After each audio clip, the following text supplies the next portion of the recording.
Wala nga akong dalang cellphone pero nagpupungilit siya na hiramin lang naman daw niya saglit para i-text yung misis niya.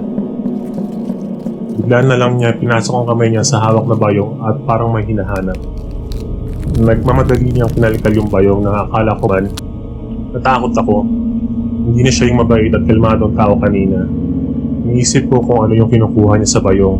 Baka baril o kutsilyo na pwede niyang gamitin para patayin ako. Patuloy siya sa pagkalkal sa bayong niya. Ngayon, may sinasabi siya na di ko maintindihan. Parang nagsasalita siya ng Bisaya pero di ako sigurado.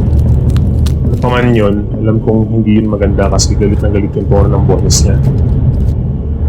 Huminto siya sa ginagawa niya at dahan-dahan niyang nilabas yung kamay niya. Nakita ko may hawak na siyang bagay. Napaatras ako at napahawak sa bulsa ng jacket ko. Nakapako yung gunting ng girlfriend ko. Hindi ko pala naibigay sa kanya kanina nung hinatid ko siya. Nasa akma na siya ng paglabas ng